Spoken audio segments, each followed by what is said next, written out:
என்னை தேடும் இறைவனே, உம்மை நாடி வருகிறேன்.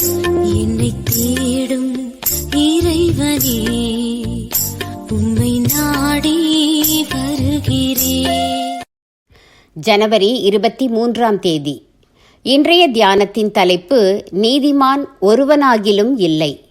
வாசிக்க வேண்டிய திருமறை பகுதி ஆதியாகமம் 9 வசனங்கள் 18 முதல் 29 வரை. ஞானமுள்ள மகன் தகப்பனை சந்தோஷப்படுத்துகிறான்.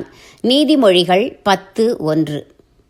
நீதிமான் ஒருவனாகிலும் இல்லை. நாம் ஒவ்வொரு நாளும் நூற்றுக்கணக்கான மனிதர்களோடு பழகுகிறோம்.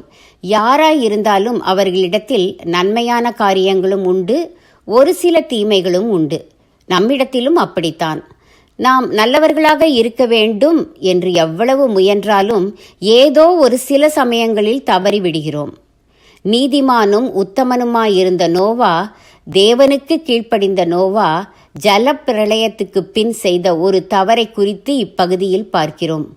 நோவா பயிரிடும் விவசாயி ஆகிறான். திராட்சை தோட்டத்தை நாட்டுகிறான். தன் தோட்டத்து திராட்சை கனிகளில் இருந்து எடுத்த வெறியூட்டும் திராட்சை ரசத்தை குடிக்கிறான். குடித்து வெறித்த அவன் ஆடை விலகி படுத்து கிடக்கிறான். இது நோவா செய்த தவறு. மன்னிக்க முடியாத தவறல்ல, ஆனால் இதை அந்த உத்தமன் தவிர்த்திருக்கலாம். ஆம், மனிதர்கள் தவிர்க்கக்கூடிய தவறுகளை செய்துவிட்டு அவமானத்துக்குள்ளாகி விடுகிறார்கள். அவனது ஆடை விலக நிர்வாணம் தெரிகிறது. காம் என்னும் மகன் அதை காண்கிறான்.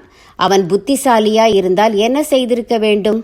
உடனே நிர்வாணத்தை மூடி அதை குறித்து பிறரிடம் சொல்லாமல் தன் வாயையும் மூடியிருக்க வேண்டும். அவனோ மதியீனமாய் நடந்து கொள்கிறான். அதை தன் சகோதரர் இருவரிடமும் போய் சொல்லுகிறான். ஆனால் சேமும் யாப்பேத்தும் ஞானமாய் நடந்து கொள்கிறார்கள். தகப்பனுடைய நிர்வாணத்தை தாங்கள் காண விரும்பாமல் பிறரும் காணாதபடி அவனை மூடி விடுகிறார்கள்.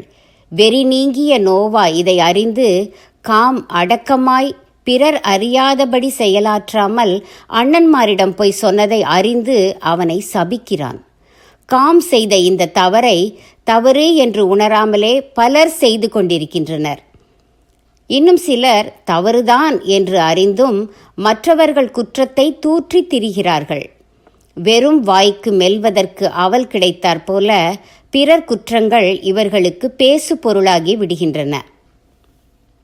மாமியார் மருமகளின் தவறுகளையும், மருமகள் மாமியாரின் தவறுகளையும், முதலாளி வேலையாளின் தவறுகளையும், வேலையாள் முதலாளியின் தவறுகளையும் தூக்கி சுமந்து பார்ப்பவரிடத்திலெல்லாம் சொல்வதை வேலையாக கொண்டிருக்கிறார்கள். பிறர் தவறுகளை காணும்போது முடிந்த வரை அதை திருத்த முயல வேண்டும். அதன் பின் அப்படியே மறந்துவிட வேண்டும். சிலர் பார்ப்பவர்கள் எல்லாரிடமும் அதை சொல்லுவார்கள். மேலும் அதை மறக்காமல் மாதக்கணக்காய் ஆண்டுகள் கடந்தாலும் கூட சொல்லிக் கொண்டிருப்பார்கள். துன்மார்க்கருடைய மாறுபாடுகளில் களி கூறுதல் கூடாது. நீதிமொழிகள் 2:14. வாய்மொழிகளால் சிக்குண்டு வாயின் வார்த்தைகளால் பிடிபடாமல் இருக்க வேண்டும். நீதிமொழிகள் 6:2. ஆணைக்கும் அடிசருக்கும். இதை மறந்து குற்றத்தை பறைசாற்றுவது பெருங்குற்றம். ஆணைக்கும் அடிசருக்கும். இதை மறந்து குற்றத்தை பறைசாற்றுவது பெரும் குற்றம். ஜெபம். தேவனே, எவ்வளவு கட்டுப்பாடாயிருந்தாலும் சிறு சிறு தவறுகள் செய்து விடுகிறேன். மேலும் பிறர் குற்றத்தை பெரிதுபடுத்தி விடுகிறேன். என்னை மன்னியும். ஆமேன்.